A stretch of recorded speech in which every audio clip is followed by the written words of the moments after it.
Lord, I got to get home because, child, this thing with regard to this, what is her name? Joy Taylor. I ain't never heard of her before. So last night it looks like Shannon Sharpe breaks his silence on the bombshell Fox Sports lawsuit. Let me see what him and Ocho got to say, child, because, woo, Lord, I don't know these people. That's the elephant in the room. You're trending on Twitter. That ain't got nothing to do with me. Guys, the news of the day, absolutely, it doesn't. What y'all want me to say? That ain't got nothing to do with us. Yeah, that ain't got nothing to do with me. So there's nothing to address. I don't know why everybody if you notice, everybody's posted it. They got me. In the 42 pages, it don't mention nothing about Shannon Sharpe did anything. But y'all want to get clicks, so y'all mention me. Right. Yep, ain't got nothing to do with us. Why he sound like Tiffany Henyard when he said that, though? Shannon Sharpe laughed at after declining any involvement in a lawsuit filed by Michon Faraji, a former Fox Sports hairstylist, which accuses Skip Bayless, his former Undisputed co-host, and others of inappropriate behavior. During Sunday's installment of his Chad Ochocinco Nightcap podcast, Sharpe answered a fan question that asked the ESPN personality to address the elephant in the room about his personal life because it was trending on X at the time. So even if Shannon did sleep with Joy Taylor, which the odds are allegedly, he probably did, allegedly, who cares? Like, all this is, child, I cannot wait to cover this mess. The 42-page lawsuit was first reported by Front Office Sports on Sunday. That ain't got nothing to do with me, Sharpe said. It doesn't. What do y'all want me to say? That ain't got nothing to do with me, so there's nothing to address. I don't know why if you notice, everyone's posting that they got me. In these 42 pages, it doesn't mention that Shannon Sharpe did anything. But y'all want to get clicks, so y'all mention me. Child, that sounds straight out of Tiffany Henyard's playbook, child. So Faraji, a former Fox Sports employee with over a decade of service, no pun intended.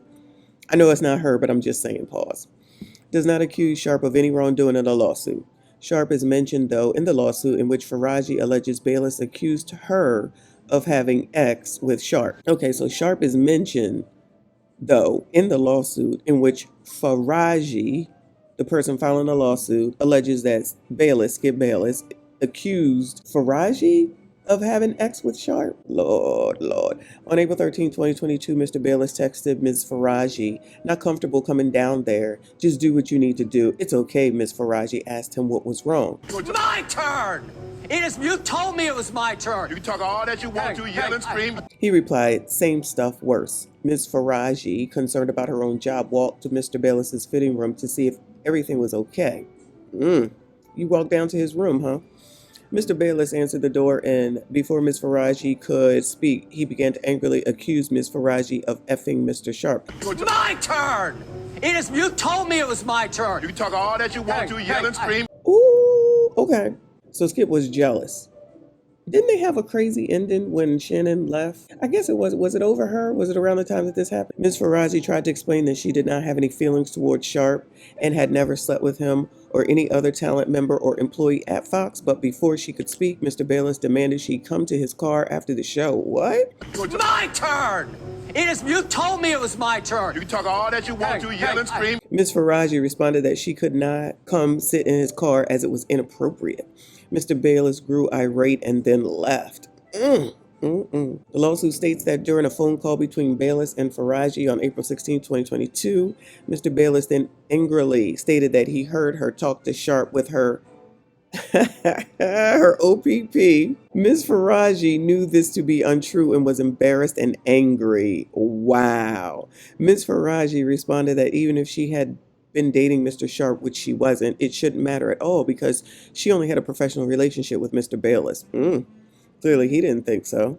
In the lawsuit, Faraji alleges that Bayless learned her and Sharpe had never been romantically involved in late August 2023, and Bayless apologized to her.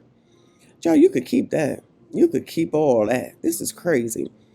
Faraji also alleges Charlie Dixon, an executive VP of content for FS1, who was also a defendant in the lawsuit, told Bayless that she and Sharpe were sleeping together. So Charlie Dixon, EVP, told Bayless that so they was all around here just talking about everything. I mean, isn't this a surprise that men were being men and talking about women? Oh my God, news at 11. During this conversation, Mr. Bayless apologized for accusing her of having relations with Mr. Sharpe, disclosed details regarding his August 21st, 2023 meeting with HR, and further disclosed that Mr. Dixon wants Ms. Faraji fired because she knew too much and was talking, the lawsuit states. On December 21st, 2023, Mr. Bayless told Ms. Faraji that he still loved her and confided that, ain't he married? Child, I know, that's a moot point. And confided that Mr. Dixon was the one who had told him that Miss Faraji was sleeping with Mr. Sharpe. Mr. Bayless then again tried to have X with Miss Faraji. He was mad that white people couldn't do it too this time. Bayless and Sharpe joined forces on Undisputed after Bayless left ESPN's First Take in 2016. Oh, First Take was with Stephen A., right? Following 4 years of debating, with Stephen A. Smith, okay. Sharpe left the show in June 2023, following multiple blowups with Bayless both on and off camera, probably over Faraji and Joy Taylor, child, allegedly. Fox Sports and Sharpe reached a buyout agreement, and he joined ESPN in September 2023. The lawsuit states Faraji was forced to endure an MSG, racist, and ableist workplace where executives and talent were allowed to physically and verbally abuse workers with impunity during her tenure at Fox Sports. Faraji alleges Bayless offered her $1.5 million to have relations in July 2021 and that she endured unwelcome physical contact and essay by Bayless for years. So what that really means is, even with all the money, she couldn't do it. Much like that scene in Sex and the City where Samantha was supposed to sleep with that 70-some-odd-year-old man, and she was about to do it until she saw what his body looked like. She said, nah, homie, I'm not going to be able to do it. She alleges that when she and others came forward to report the wrongdoing, Fox retaliated against them while the accused were protected and inexplicably promoted.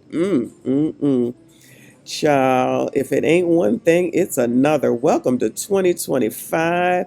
Is this better than how 2024 started with Cat Williams? Child, we shall see. We definitely got to live stream this. Hopefully tomorrow, fingers crossed, I'm able to get on up out of Miami. Shout out to the MIA and carry my black ass home. But y'all, let me know what you think. Make sure you hit the like button, subscribe if you are new. I'll see you all in the next Turn to the one. Steelers and he'll play for free. Any thoughts on that?